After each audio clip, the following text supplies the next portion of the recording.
10 minute या 15 minute बोलूँगा, काम की बातें बोलूँगा, और मैं जब तक बोलते रहूँगा आप लोग सुनते रहेंगे। मुझे जहाँ से मुझे महसूस होगा कि आप लोग मुझे डिस्टर्ब कर रहे हैं या आप लोग बेजार हो रहे हैं, तो मैं अपनी सीट लेने के लिए तैयार हूँ।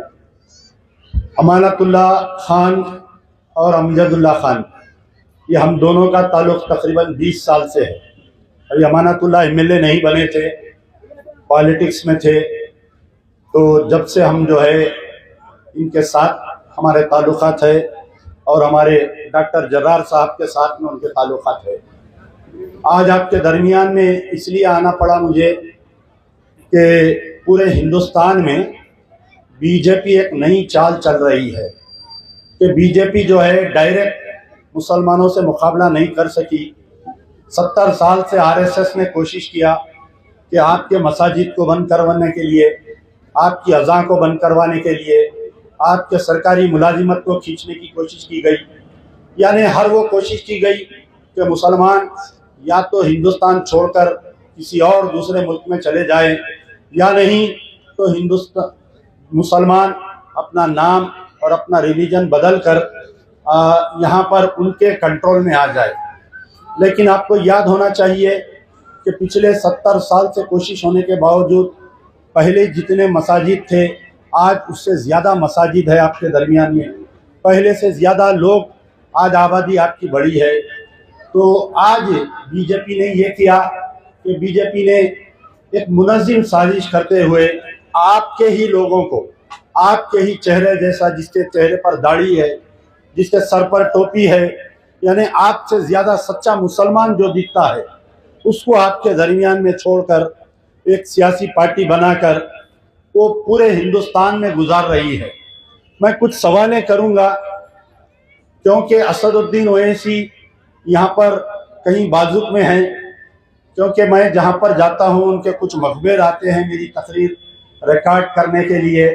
तो मेरी गुजारिश है उन तमाम मखबिरों से कि आपके सदर को ये बोलिए कि आज अमजदुल्ला खान ने आपसे कुछ सवालें किया था, कल भी सवाल किया था मैं, और आज भी सवाल कर रहा हूँ। कल जितनी बातें बोला था आज उसको मैं रिपीट नहीं करूँगा, क्योंकि वो सारी इंटरनेट पर है। आप लोग Amjadullah Khan Facebook, YouTube, Instagram, ये तमाम पर आप देख ले सकते हैं। तो यहाँ पर एक मुद्दा चल रहा है कि जो जेल में एक शख्स है, जेल में 4 साल से एक शख्स है, उसको मजलिस इत्तेहादुल मुस्लिमीन ने अपना उम्मीदवार बनाया है। ये बात पूरे यानी उनकी खवातीन को लेकर जज्बाती तकारीर कर कर आपके दरमियान में लाकर रुलाकर आपके वोट को बंटवाने की कोशिश कर रही हैं। यकीनन मेरी पूरी हमदर्दी शिफाउल्लाह रहमान के साथ में है।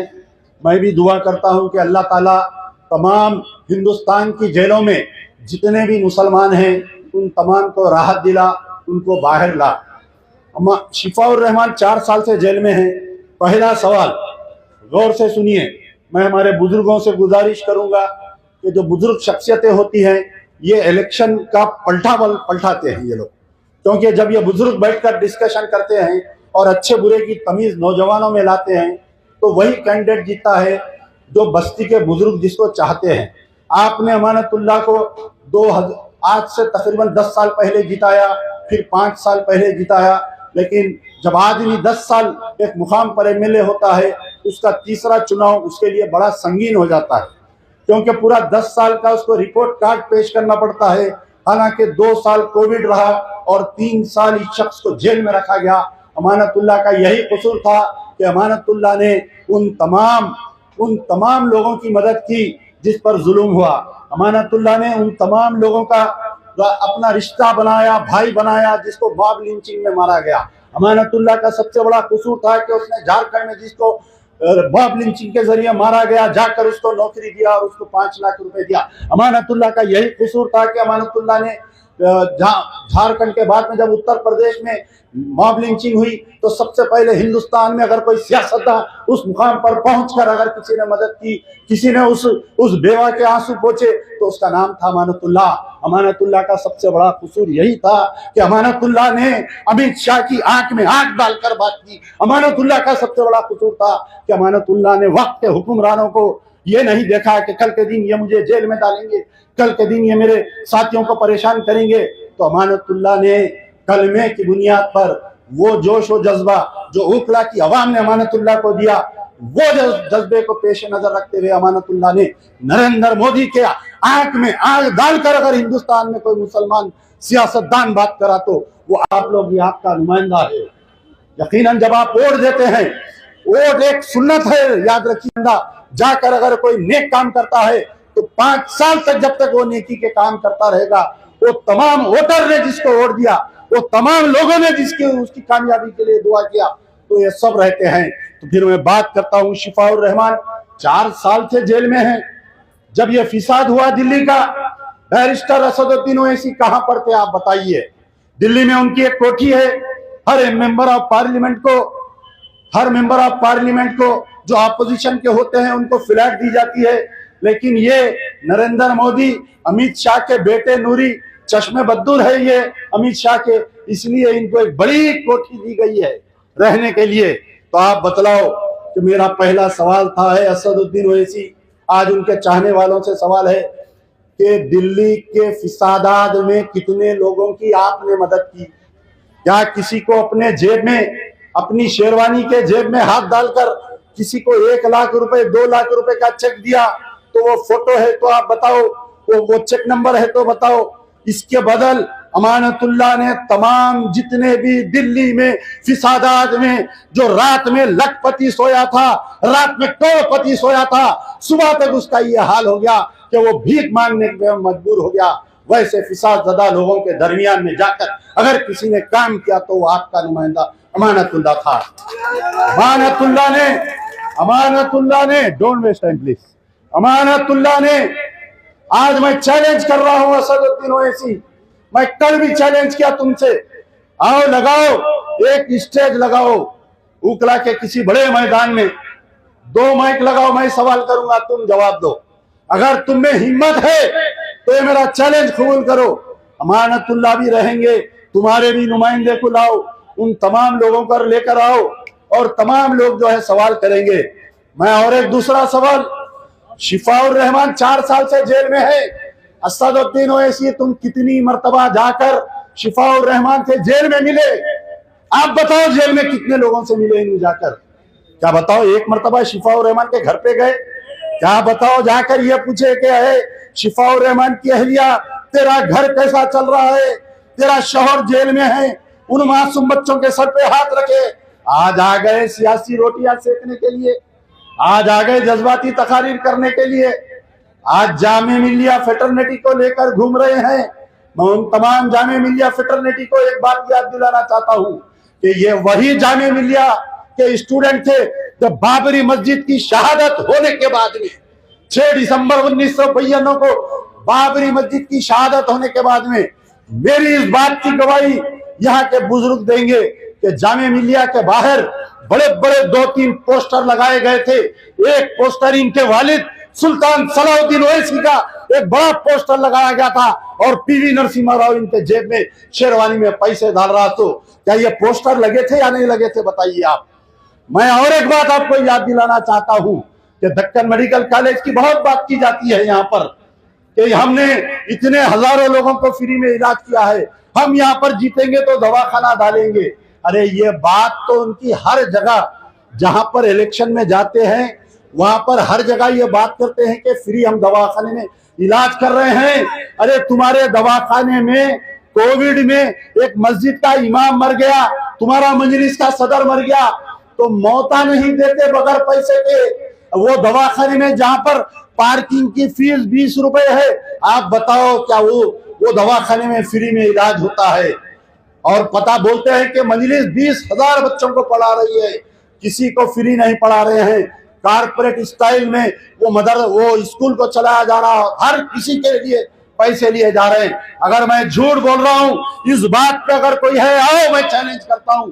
मेरे पास पूरा डॉक्यूमेंट्री एविडेंस है, सारे मेडिकल बिल्स है, सारे स्कूल के एजुकेशन के फीसेस है, जो मासूम बच्चे तकरीर सुनकर अपने माँ बाप परेशान होकर जाकर वो लोग वहां पर जाकर जो है वहां पर फंस गए।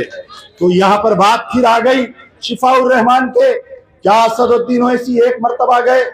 असदुद्दीन ओवैसी को अगर शिफाउर रहमान से हमदर्दी होती, अगर शिफाउर रहमान से हमदर्दी होती, इनके 7 एमएलए हैदराबाद में जीत रहे हैं और एक आदमी हिंदुस्तानी वोटर पूरे इंडिया में कहीं से भी इलेक्शन लड़ सकता था। शिफाउर रहमान को लाकर हैदराबाद के किसी हल्के से अगर तुम इलेक्शन लड़वाते, ये अमजदुल्ला खां शिफाउर रहमान को अपने खांधे पर बिठाकर पूरे गली गली फिरकर वोट दिलाता। तुमको शिफाउर रहमान से हमदर्दी नहीं, तुमको जेल के महरू सिंह से कोई हमदर्दी नहीं, तुमको सिर्फ और सिर्फ अमित शाह को खुश करना, अजीत दोवल को खुश करना, मोदी को खुश करना, मुसलमानों के वोट बांटना और यहाँ पर बीजेपी जिताना, तुम्हारा एक ही फिक्र है, तुम्हारी एक ही फिक्र है।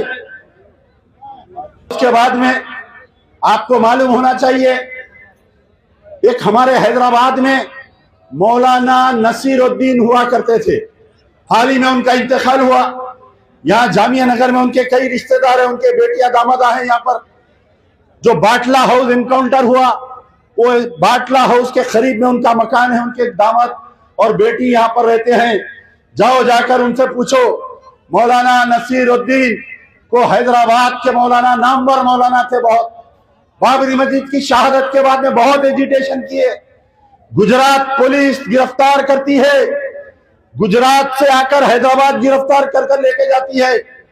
असदुद्दीन ओवैसी हैदराबाद में मौजूद है, अकबरुद्दीन उनका भाई हैदराबाद में मौजूद है, कोई रोकने की कोशिश नहीं करते।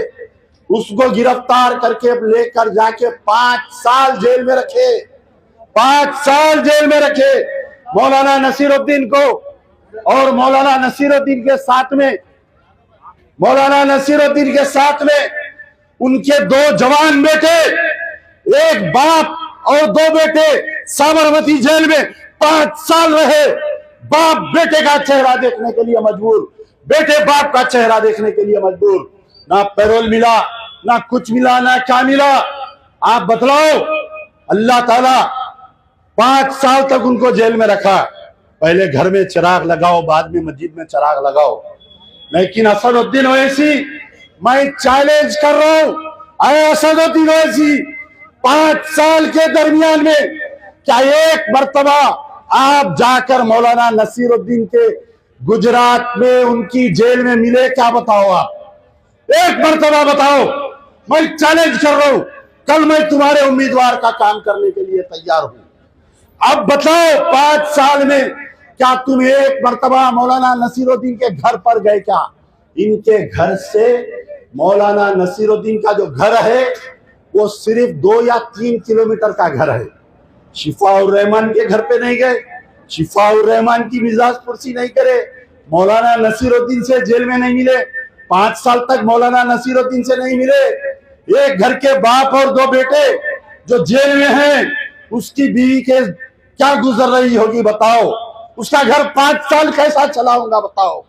अरे मुसलमानों, ये जज्बाती तकारीर में मत आओ, वास्ते अल्लाह के मैं तुमको कह रहा हूं। आंख बंद करके सोचो कि 5 साल जिस घर का फर्द अगर जेल में है तो उसके घर में क्या गुजर रही होगी। सियासतदानें तो आएंगी जाएंगी, इलेक्शंस तो आएंगे जाएंगे, रोड नहीं है कल पड़ जाएंगी, लेकिन आप बतलाओ, जब आपको आपके दीन से दूर करने की कोशिश की जाएगी, आपकी मसाजिद में अज़ान देने से रोकने की कोशिश की जाएगी, आप बताओ क्या असदुद्दीन ओवैसी हैदराबाद से आके उकला वालों को बचाएगा? क्या बताओ, कौन आएगा? ये पठान का बच्चा, ये अमानतुल्लाह आएगा तुम्हारे दरमियान में। इसके बाद में आपको और एक चीज मालूम है कि आज जैसा शिफाउर रहमान से हमदर्दी हो रही है, कुछ दिन पहले अतीक अहमद के साथ में अतीक अहमद की अहलिया मंजलिस इत्तेहादुल मुस्लिमीन ज्वाइन करी थी। याद होगा आप लोगों को, जो इंटरनेट देखते, असदुद्दीन ओवैसी उनके गांव गए थे, तकरीर करे, उनकी बीवी को लाकर रुलाए उनकी बीवी को। एक जेल से चिट्ठी आई थी अतीकुर रहमान की, अतीकुर रहमान की अहलिया पढ़ी वो चिट्ठी और असदुद्दीन ओवैसी स्टेज पर मौजूद थे। बाद में अतीकुर रहमान, अतीक अहमद, अशरफ अहमद का इनकाउंटर हो गया, तो क्यों नहीं गए असदुद्दीन उनके मकान पर? बतलाओ क्यों नहीं गए? अमजदुल्ला खान तुमसे सवाल कर रहा है, तुम नहीं गए।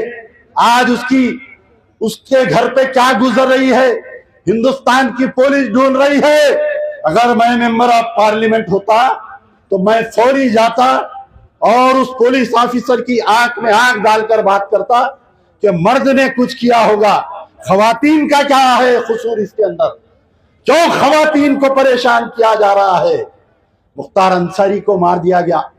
ये कहते ना कि मैं बीजेपी से लड़ रहा हूं, मैं आरएसएस से लड़ रहा हूं। तो आई अब तीसरा चौथा सवाल मैं तुमसे करता हूं। शहाबुद्दीन जेल में जहर देकर मार दिए, अतीक अहमद, अशरफ अहमद को लाइव एनकाउंटर में मार दिए। अरे मुसलमानों, तुम्हारे किसी नौजवान बच्चे को ठोकर लगती, हिंदुस्तान के मुसलमान रोड पर आ जाते। आज तुम्हारी क़यादत तुमको कितना कमजोर करके रख दी कि लाइव एनकाउंटर हो रहा है तुम्हारे कायदीन का, लाइव गोलियां मार दी जा रही है, हम एहतजाज भी नहीं कर सक रहे हैं। उसके बाद में मुख्तार अंसारी को मार दिया गया साजिश के तौर पर। आजम खान जेल में है, आजम खान जेल में है। असदुद्दीन ओवैसी, क्या तुम्हारे ऊपर 70 का चालान है क्या? बताओ। क्यों? अमानतुल्लाह के पीछे ईडी, केजरीवाल के पीछे ईडी, सीबीआई, ये नहीं है, न जाने हर वो पुलिस इनके पीछे होती है अमानतुल्लाह के पीछे। आप बताओ क्या असदुद्दीन ओवैसी को कभी गिरफ्तार करे क्या? बताओ। क्या इन्हों बीजेपी के दामाद है? क्या है बताओ आप? कुछ तो अंडरस्टैंडिंग है नहीं है? बताओ आप बतलाइए। और सारा नेशनल मीडिया, पूरा नेशनल मीडिया, पूरे यूट्यूबर्स ऊकला की तरफ नजर।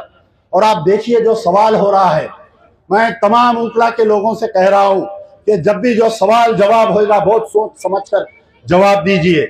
एक एंकर कैसा सवाल कर रहा कि अब तो अमानतुल्लाह हारेगा ना? अरे तू एंकर है या कोई पार्टी का तू वर्कर है? ये बता, क्या सवाल कर रहा कि अब तो अमानतुल्लाह हारेगा ना? जब तक खुदा नहीं चाहेगा कोई दुनिया की ताकत अमानुल्लाह को नहीं हरा सकेगी। अल्लाह ताला 2 बार मुस्कुराता है मुसलमानों, अल्लाह ताला 2 बार मुस्कुराता है।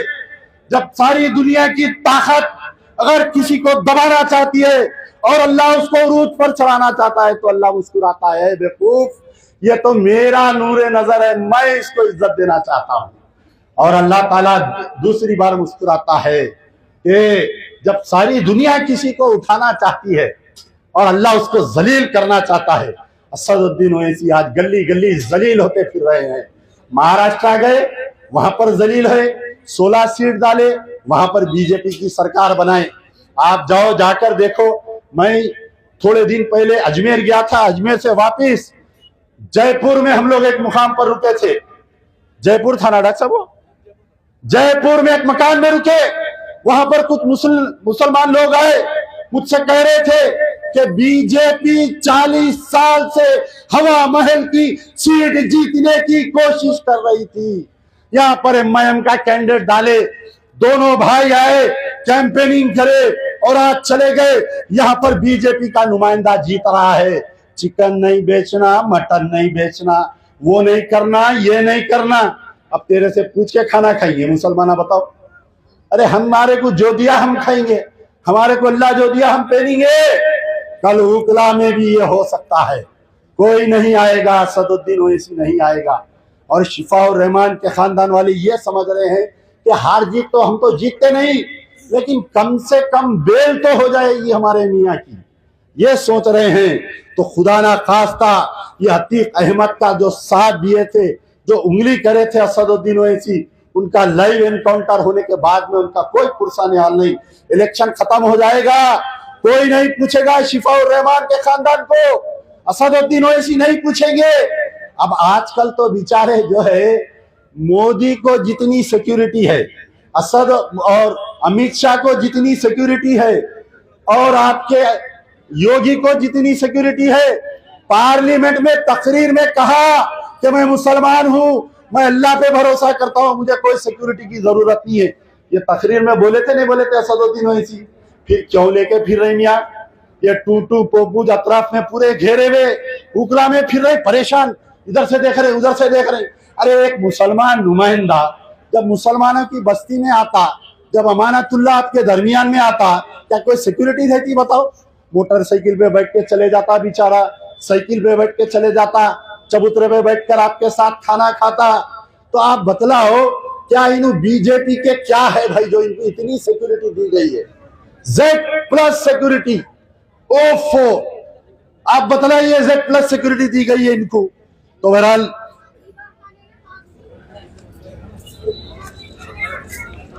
और एक इनकी एक तकरीर हुई थी औरंगाबाद में, शायद आप लोगों को याद होगा।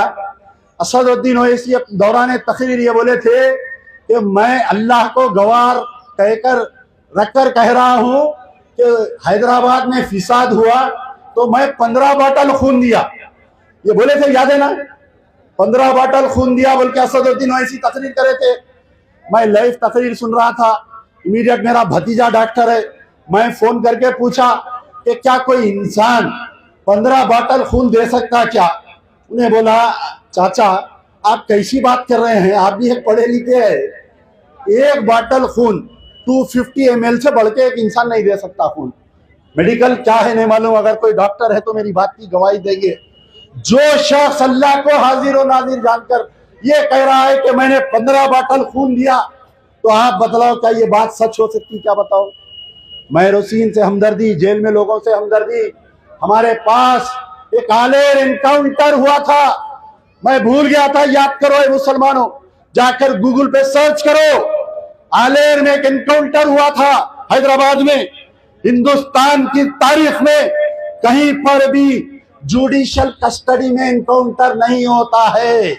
जुडिशियल कस्टडी के मायने एक मुल्जिम जज की कस्टडी में है, उसका खाना, उसका पीना, उसका रहना, पुलिस वाले उस पर जुल्म करने के लिए डरते हैं कि कल के दिन इन्हें जज के सामने अगर बोल देगा तो हमारी नौकरी चले जाएगी। तेलंगाना में केसीआर की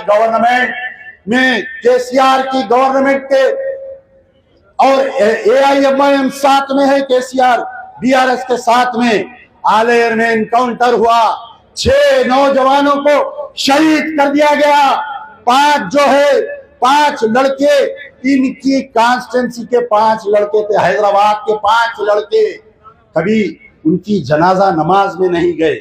उनकी जनाजा नमाज में गए असदुद्दीन ओवैसी? बतलाओ, उनकी नमाज जनाजा में नहीं गए। क्या कभी पार्लियामेंट में असदुद्दीन ओवैसी आलेर एनकाउंटर के बारे में कुछ कहा या बताओ? एक हमारे पास अब्दुल खदीर एक केस हुआ था। अब्दुल खदीर एक कांस्टेबल थे। अब्दुल खदीर ने अपने ही ऑफिसर को गोली मारा था। 22 साल तक वो जेल में रहा, बगैर कोई ट्रायल, बगैर कोई बेल।